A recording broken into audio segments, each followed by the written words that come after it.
Welcome back to my channel. ఇవాళ మన ఛానల్లో వచ్చేసి మంచి టేస్టీ రెసిపీ అయితే చేస్తున్నాను. సో దద్దోజనం అయితే చేస్తున్నాను టెంపుల్ స్టైల్లో.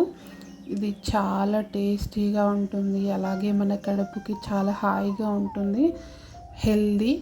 సో పిల్లలు కూడా చాలా చాలా ఇష్టంగా తింటారు. సో ప్రాసెస్లోకి అయితే వెళ్ళిపోదామండి. ఫస్ట్ వచ్చేసి రైస్ అయితే తీసుకోవాలి. నేనైతే రైస్ తీసుకొని బాగా వాష్ చేసేసుకొని సో వాటర్ పోసి ఒక హాఫ్ అన్ అవర్ నానిన తర్వాత రైస్ అనేది మనం వండేసుకోవాలన్నమాట. సో ఇలా వండిన రైస్ని అయితే ఇలా మెత్తగా స్మాష్ చేసుకొని ఉంచుకోవాలి.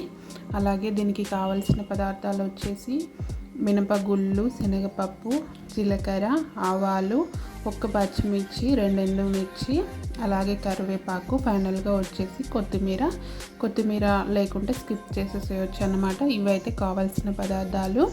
అండ్ వచ్చేసి 1 కప్పు పెరుగు, అండ్ అలాగే మనం తీసుకునే రైస్ క్వాంటిటీని బట్టి పాలు, పెరుగు అనేవి చేంజ్ అవుతూ ఉంటాయి. ఇప్పుడు వచ్చేసి మనం తీసుకున్న రైస్లో టేస్ట్కు తగ్గ సాల్ట్ వేసుకోవాలి. అలాగే మనం ఇందాక తీసుకున్న 1 కప్పు పెరుగు అండ్ పాలు అయితే వేసుకొని బాగా కలుపుకొని పక్కన పెట్టుకోవాలన్నమాట. సో ఈ పెరుగు పాలలో అన్నం అనేది బాగా నానిపోవాలి, బాగా మిక్స్ చేసేసుకోవాలన్నమాట. ఈ పాలు పెరుగు అంతా కలిసిపోయేలా బాగా మిక్స్ చేసుకోవాలి. చూడండి, ఇలా అయితే ఉండాలి కన్సిస్టెన్సీ, గట్టిగా అయితే ఉండకూడదండి. సో ఫస్ట్ ఇలా జారుగా ఉంటేనే నెక్స్ట్ వచ్చేసి అది గట్టి పడిపోతుంది. ఇప్పుడు వచ్చేసి పోపు పెట్టేసుకోవాలి. దానికి వచ్చేసి స్టవ్ ఆన్ చేసి కడాయి పెట్టేసుకొని, ఎప్పుడైనా దద్దోజనం అనేది నెయ్యితో పోపు పెట్టుకుంటే చాలా టేస్టీగా ఉంటుంది. సో 2 స్పూన్ల నెయ్యి వేసుకొని అందులో జీలకర్ర, ఆవాలు, శనగపప్పు, మినపప్పు వేసుకొని ఫ్రై అవ్వనివ్వాలి. అలాగే ఇప్పుడు తీసుకున్న మనం 2 ఎండుమిర్చి, అలాగే 1 రెమ్మ కరివేపాకు వేసుకొని బాగా నెయ్యిలో ఫ్రై అవ్వాలన్నమాట ఇవి. సో ఇవి ఫ్రై అవుతూనే చాలా మంచి స్మెల్ అయితే వస్తుంది.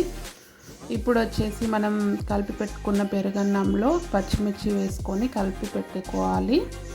పచ్చిమిర్చి పోపులో కన్నా ఫస్ట్ వేస్తే టేస్ట్ చాలా బాగుంటుంది. సో అది కలుపుకున్న తర్వాత ఈ పోపునంతా పెరుగన్నంలో అయితే వేసేయాలన్నమాట. సో చూడండి ఎంత కలర్ఫుల్గా అయితే ఉందో. నెయ్యితో పెట్టుకుంటే చాలా టేస్ట్ ఉంటుందన్నమాట. ఈ పోపు అయితే ఇందులో వేసుకున్న తర్వాత మొత్తం అంతా కలిసేలా బాగా మిక్స్ చేసుకోవాలి. సో చూడండి, ఇంతేనండి దద్దోజనం రెసిపీ అయితే. సో చాలా బాగుంటుంది, పిల్లలు కూడా చాలా ఇష్టంగా తింటారు, అలాగే హెల్దీ కూడాను, చాలా చలవ చేస్తుందన్నమాట. సో మీరు కూడా తప్పకుండా ట్రై చేయండి.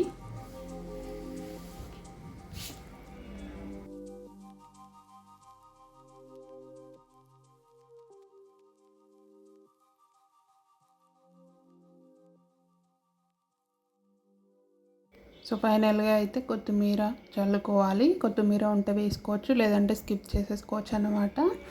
సో ఇంతే, దద్దోజనం రెసిపీ అయితే రెడీ అయిపోయింది. మీరు కూడా తప్పకుండా ట్రై చేయండి.